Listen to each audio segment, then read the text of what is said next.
A couple years ago, a close friend, Ashley, started a long-distance relationship with a guy, Chris. He has been really good to her, and after meeting in person a few times, they decided to move in together. I was super happy for her as she had a few bad relationships over the years and it was nice to see her in a healthy one. That joy faded the last couple months before she moved a few states over to be with him. The issue isn't her moving, but that she repeatedly joked about having a baby from Chris. At first, I accepted it as jokes, but over time I realized Ashley was serious. For context, Ashley has 2 children from a previous relationship, ages 10 and 12. Chris absolutely doesn't want kids. He told her this at the start, and any time she hinted possibly wanting more, he shot it down, saying it was a deal breaker. Now, Chris is more than willing to accept her children as her own, because he loves her, and after meeting her kids, them as well. He's accepted that they are a package deal with her, and since they are at an age where they are semi-independent, it's not an issue for him. To me, Chris is a real bro for taking on her kids without issue. Hearing Ashley say she wants a baby out of him, one way or another, bothered me to no end. It's hard enough to find a partner that treats you well and accepts children that aren't their own. To find one that does and then talk about plotting to force a baby seems gross and manipulative. Before her move, I had sat down with Ashley, trying to talk sense into her. At first she resisted, but finally it seemed she understood how shitty it would be. After I felt like she had understood, I put the issue behind me and helped support her through the hassle of moving. A few days after she left, I got a call from a mutual friend who delves into the Wiccan / metaphysical realm. She was distraught and confessed to me that shortly before Ashley's move, Ashley had come to her asking for a fertility spell. This friend didn't feel comfortable about it and refused. When pushed, she said she cast a spell for a healthy and honest relationship, but told Ashley it was for fertility. As you can imagine, I was livid.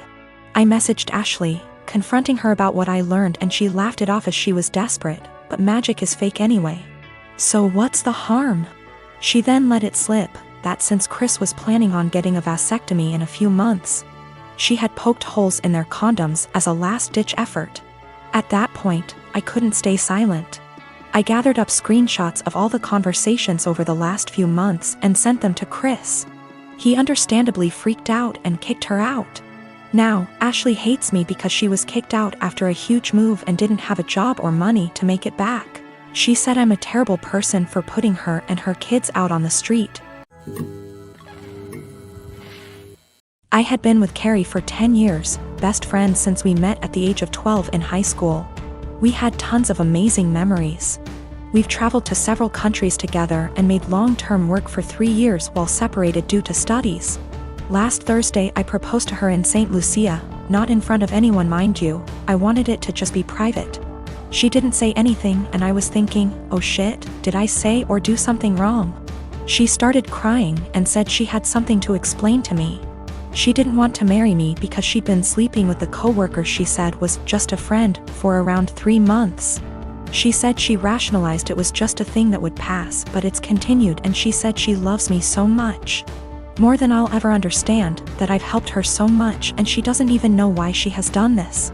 She said she loved me too much to marry me knowing she'd done what she did. She doesn't love the guy. It was just sex and she had been trying to stop the affair, but I proposed before that happened and she said she knew when I was kneeling that she couldn't marry me, not after everything I'd done for her, so she told me. I feel like my whole world has shattered. We had an awkward flight home on Friday evening and haven't spoken since. She has tried calling me but I haven't answered and I have until Monday off, so I'm just here. I've barely eaten. I feel like there's a black hole in my stomach draining everything I have mentally. I can't wrap my head around the fact that she was cheating, that she lied, that she hid it from me. My sister apparently had some words for her. I'm trying to pretend I'm okay, but I'm not. Every morning that I've woken up since last week Friday morning has just been bleak. I love her so much, but I've no intentions of getting back together. I don't think I would ever be able to trust her again, much less forgive her, for a very long time. My best friend brought a 6-pack yesterday and we drank in the evening. I cried my eyes out in the shower last night. I never cry, not even when my mom, who I was extremely close to, passed away. But I was sobbing like a child last night, and honestly, I would have loved if my mom had been there to tell me it'd be okay. My sister brought over some breakfast this morning and basically made me eat because she knows I haven't really been eating lately. Zero appetite. My mom and my mother-in-law threw me a surprise baby shower on Sunday and invited all of my family and most of my friends who are in my hometown. It was great. I don't usually get to see everyone when I visit, so it was really nice to have them all there. My sister is also pregnant. She is 34 weeks and I am 36 weeks. My mom and I have been planning her baby shower with her that will be 2 weeks from now. At the shower, everyone kept complimenting me on how tiny I am and how good I look, and I could see my sister was getting really jealous. It was really upsetting her, so I tried to change the topic, but after the first little bit she retreated to a table in the corner, with her friend looking incredibly angry. I tried to ignore it and we started playing shower games. Later, her friend asked if any of us knew where she was since she hadn't seen her in a while. Everyone was extremely worried because she wasn't answering her phone, and we thought she could have gone into labor or fallen or something terrible. The shower was in a party room at an arena, so it's a huge building, and everyone there, 70 of us, began searching the entire place up and down looking for her. Many people got into their cars to drive around the area and the different routes to the hospital to see if they saw her car. We also called her husband to see if he had heard from her, and he left work to help look. My other sister found her sulking inside a Timmy's. She refused to come back to the shower because she was upset that she wasn't getting any attention and everyone was fawning over me. It took a while for everyone who left to get back, and while we tried to carry on with the shower, the whole mood was soured and it was really awkward. I'm so upset with her now. I suspect once the baby comes I won't go down to my hometown as much, and I won't get to see many of those people as often as I did before. So that was my last chance to get together with everyone before the baby. It's not even the first time she's done something like this. At my wedding she complained to anyone who was willing to listen about how my husband is very touchy-feely with me. And now whenever he touches me in any way in front of her, she'll grumble and roll her eyes like she is upset that he is attracted to me or something. He dropped me off at the shower, and when we were talking to friends he was standing behind me holding my belly, and she said, "That's disgusting," and made a gagging noise. She also won't show up to something unless someone has called her to ask where she is and tell her we're waiting for her. It's a little game that she likes to play. I don't know what her problem is, but I'm so sick of it. She hasn't spoken to me since the incident and won't return my calls or texts, but I think she owes me an apology. If she can't apologize, I don't think I want to continue to plan and pay for her baby shower. Is that fair? My mom and my aunt think I just need to try to move past it because that's just how she is. My husband feels differently, and he thinks I should stop doing anything for her because she continuously disrespects us and our marriage. My cousin Amy has twins and has a nasty habit of dumping them onto relatives to babysit for the entire day without any warning or regard for their time.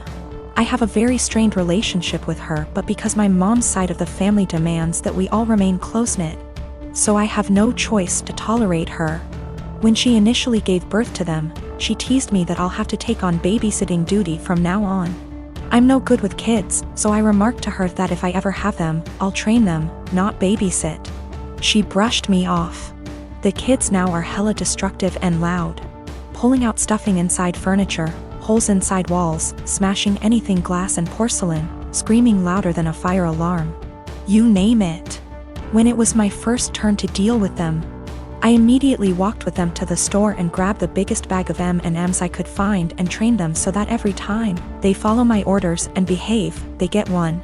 If they misbehave, I get one. Soon enough, every time the kids were dumped on me, they went with my guidelines and behaved. Whenever I say sit, they sit at the table. When I say stay, they don't leave that spot, etc. 2 days ago there was a party planned with the whole extended family. I know, pandemic. Didn't want to, but mom insisted, and I grabbed the M&Ms since the twins were there. Arrived, twins were being so destructive, an entire tray of food was spilled. That all the adults had enough and yelled at Amy to control them. She vomited the same excuse of them just being kids and they'll grow out of it eventually. I shouted the twins' names and shook my M&Ms bag. They came running over to me and I popped 6 pieces into my mouth for their misbehavior. I told them to go clean up the mess or no candy all night. They do so. Halfway through the party, every time something similar came up or they just weren't behaving, I was the one able to calm them down. When Amy saw what I was doing, she got angry and started yelling at me about how her children aren't animals and that I shouldn't be giving them so much candy anyway. I told her that I'm their aunt, not their parent. Why am I the one disciplining them? Isn't that her job? She screamed the same argument at me, and since she's their mother, to stop giving them candy. One of the twins overheard and went apes hit. Dashed straight into the kitchen and started shattering anything they can get his hands on, shouting over and over that he wants candy. His twin joined him soon after. I repeated that she's their mother, and just sat in the living room watching it all unfold. At the end, Amy blamed me for them turning out this way. The other relatives she dumped them on, a majority, disagreed, but when I told a friend about the situation, he told me that the training I did can really up the kids mentally later in life.